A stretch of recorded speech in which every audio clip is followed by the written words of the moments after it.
Bem, eu vou falar aqui de números algébricos e números transcendentes. Vamos iniciar aí pela definição de número algébrico, né? Os números algébricos são quaisquer números reais ou complexos que é a raiz de uma equação polinomial com um coeficiente inteiro. Bem, essa equação polinomial tem que ser de grau 1 ou maior, e esses coeficientes inteiros também servem como coeficiente racional. Tem um teorema que prova isso, mas vamos a um exemplo dessa situação. Vamos pensar o seguinte: que a gente tem 3x ao quadrado menos 2 quintos de x igual a zero.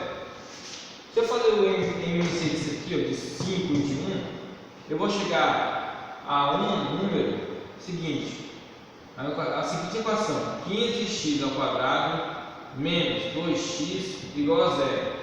Observe aí que eu saí de um número racional, né, para um número inteiro, né? Então, portanto, a gente pode dizer que o coeficiente pode ser inteiro ou racional. Eu posso pegar um número racional, né, e representar na forma de um número inteiro. Bem, vamos aí a alguns exemplos, né, disso aí. O exemplo primeiro aí, no caso. Todo número racional,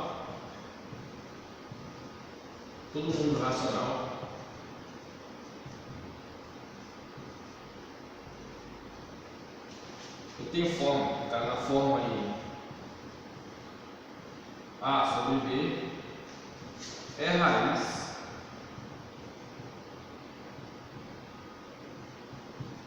de uma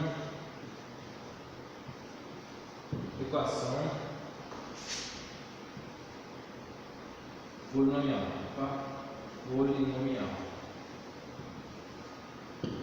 Bem, eu vou dar o exemplo do exemplo, né? Vamos pegar aqui dx menos a igual a zero, né? Isso aqui com o expoente 1, né? Deixa bem claro, né? Isso aqui vai ser o quê? Eu vou ter que isso aqui que x vai ser igual a A sobre B, né? Tem aqui esse caso. Vamos ao segundo exemplo 2. Eu disse que é coeficiente inteiro, né? Mas vamos aqui, ó, um exemplo também de coeficiente inteiro, mas que a raiz vai ser irracional. Vou pegar aqui que eu tenho x ao quadrado menos 2 igual a zero. Qual vai ser a raiz desse polinômio?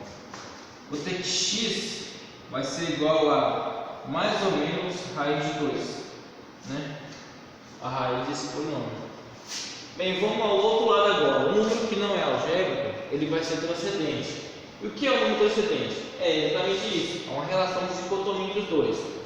É todo número real ou complexo que não é raiz de nenhuma equação polinomial com coeficientes inteiros, ou também com coeficiente racional. Como há exemplos desse tipo de número aqui, transcendente, né? Exemplo clássico aí que a gente tem, exemplos. Número π, por exemplo, que é 3,14. Número de ordem 2,71.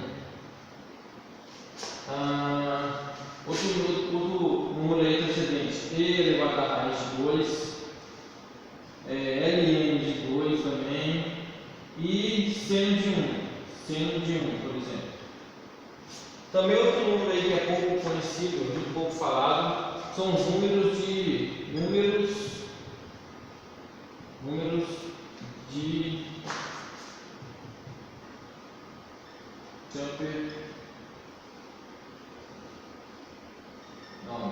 supernome. Não sei se pronunciar direito, mas precisamente eu posso dizer que esse número aqui é 0,1, 2, 3, 4, 5, 6, 7, 8, 9, 10, 11. E por aí segue os números da base 10. Existem outros, por exemplo, com os números de Liouville. Isso também é um número que foi tirado de um dos problemas de Hilbert, né? Há uma relação, eu disse que há uma relação de dicotomia entre os números precedentes e os números algébricos, né? Bem, existe aí um teorema que diz que os números reais, que são aqueles números que englobam os naturais, os inteiros, os racionais e os irracionais, eles não são numeráveis. Se eu não me engano, quem provou isso foi Cantor. Eles não são numeráveis. Eu também um teorema que diz que os números algébricos são numeráveis.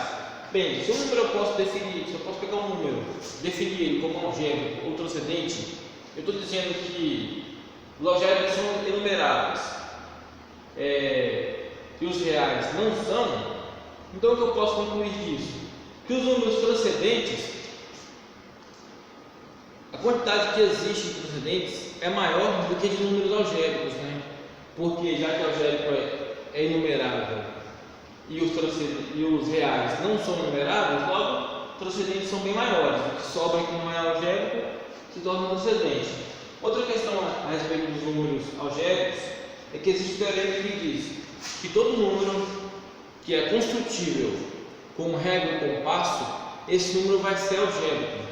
Se eu pegar um número ali e conseguir construir ele com régua e compasso, esse número é algébrico. No entanto, vale a ida, porém não vale a volta. Nem todo número algébrico eu posso construir ele com régua e compasso, né? É isso aí, valeu. É isso aí.